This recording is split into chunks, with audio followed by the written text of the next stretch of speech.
All right, so good morning. Thank you so much for joining me here today. Today, I wanted to tap into a little bit of the concept of power, empowerment, and responsibility and how they're connected. So, for a lot of us, when we think of power, which I've shared before, we think of it from more of a masculine perspective. But when we're leaning into more of a feminine perspective, the power has to do more with energy than with what we control. It's more of like the currency of flow. Like it's that freedom to constantly be in the sense of flow.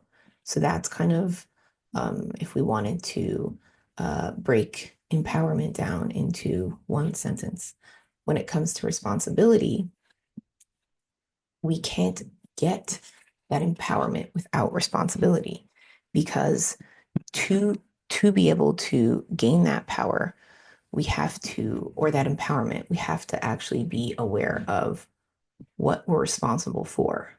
Um, the more we're responsible for, the more control we have over the circumstances. But why a lot of us struggle with that concept of responsibility is because when we when we are responsible, when we take those steps to kind of be seen and take accountability or take on more in the sense of responsibility, we're also susceptible to judgment and critique.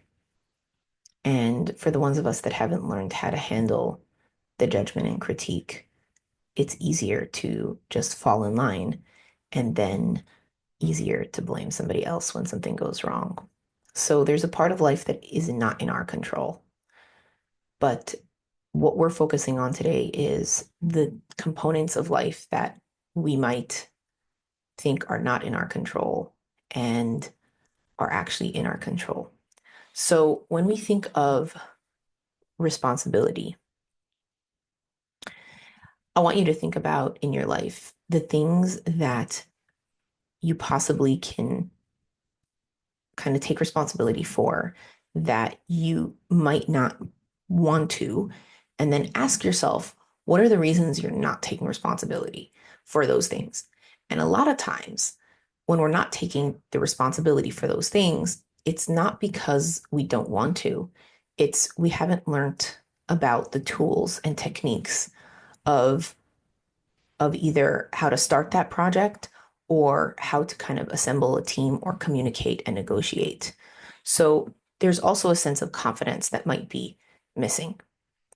At the underneath confidence, there's trust. So when a child goes into the world, he gains the confidence he exudes comes from trust. So the trust that the people around him in his life built with him. So usually that's parents, teachers, anyone, mentors that gives you that confidence, that trust. So when we kind of go into the world as adults, the goal is to try to build trust within ourselves, so that we can go into certain projects. And then when we are making those decisions, we don't kind of struggle with, I don't trust the people around me, or and then and because then it's a lack of confidence in the project or the people. And something that I hear very often is, I'm a very private person. That's what people will say. And I hear that and I acknowledge that. And there's two components of kind of the way we show up in life. Number one is all the day-to-day details.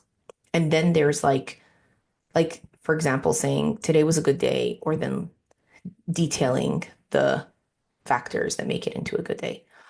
The same would be said about a challenging day.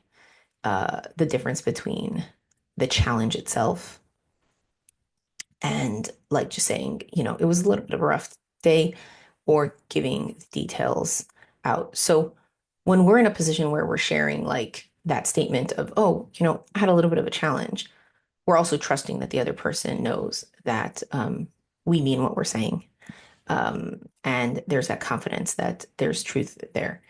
And that is, it's a cycle. But for people that are like, I'm too private, nobody can know what I'm going through.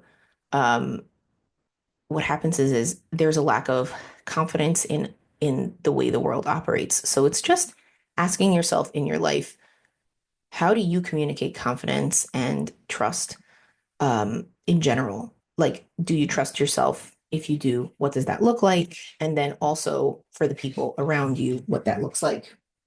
So the thing is how does that, how do you also um get somebody to trust you? Like, are you trustworthy? So just kind of seeing how that works.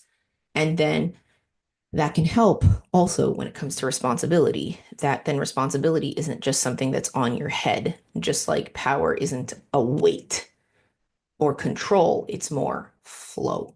So it's just these are two things to consider.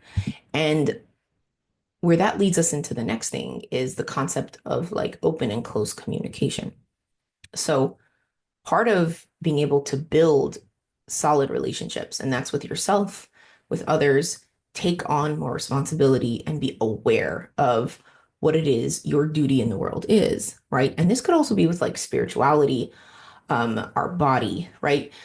When there's a lack of account or financially or in relationships, a lot of times falling short of the responsibility is just that there's a lack of awareness of our role in in the environment.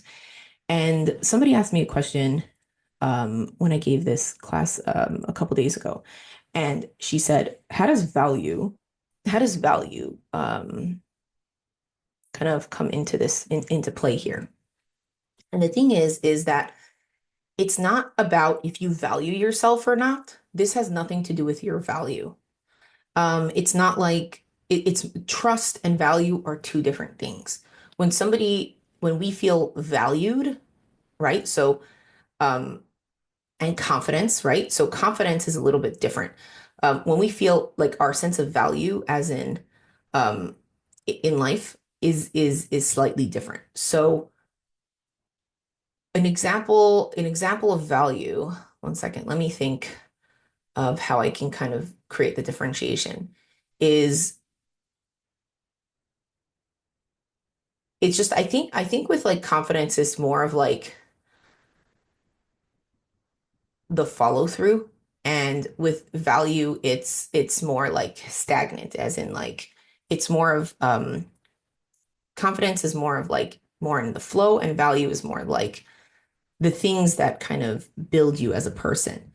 um I am blinking right now when it comes to I had a good example.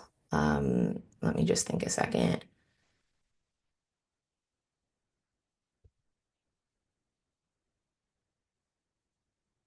So let's say for a child, right? So we'll talk about value with a child. Like we can instill really good values in a child, and the child himself could be extremely valuable. Um, how much confidence we have in them, in the sense of their execution, right? Or how much responsibility we want to give them is is not going to be determined by their value. It's going to be more determined by their ability to follow through. And again, that confidence is how much you trust that child. But the thing is, the child could have value and not be as trustworthy depending on their maturity level, right? So one thing I said to one of my kids is, I trust you, but I don't trust the environment you're going into, just like when we create boundaries around things. Um, and so it wasn't that he doesn't have value. I asserted myself and said, okay, I know you have a sense of value. You're very, very valuable. Um, and I have confidence in you in certain areas, but not in all areas, or, that is something we earn. So where this comes to play with open and closed communication, more of an open kind of conversation would be asking questions. So, and closed communication would be more of like statements. And statements are more when we're trying to assert boundaries, and when we're trying to open communication, we're trying to create more dialogue and get some more clarity. Now, how this helps with responsibility and power is that energy flow. And we have to know like how much room we have to play, right? As in, if you don't know your boundaries or you don't know the extent of how much you have to play, it's like if you think of um, power and responsibility, it's like it's it's it's basically if you think of one line as in one is one end and one is the other, they're attached.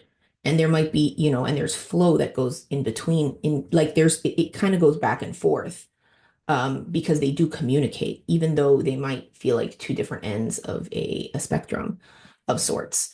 But the basically your ability to communicate is going to um, dictate how much flow you have. And we're not just talking about just random, words. We're talking about the ability to negotiate. So when we understand, like if somebody's saying it's like it's not only just about the words, it's what they're saying. So if somebody's saying a statement, right, and it's like saying I'm good, right? I'm good would be a very basic statement of like a boundary setting of this is fine. I don't want to go further either with sharing information or just asserting yourself. And then an open thing would be tell me more, right? So it's just noticing that when we're in a situation where we need a little bit more leverage, or we want to know more about a situation, or we are not feeling empowered, if it's the right situation, we can say, tell me more. We can ask the right questions to gain answers. And we don't have to kind of be very direct. It's being open for the person to tell you what they're thinking. And then you have the ability to say a statement, which can kind of solidify that boundary for yourself. So, kind of that is the balance between the two of those things. Um, and through that, you can either go into the world and feel, more empowered or more restricted. And you can also build that sense of confidence as well in yourself and take on more responsibility. And when it comes to your personal life. And this is not about controlling other people or their lives. It's taking control of the things in your life that give you happiness or don't, and being able to really do the math properly so we don't end up with unexpected consequences. So yeah, thank you so much for joining me today. I will take some questions now.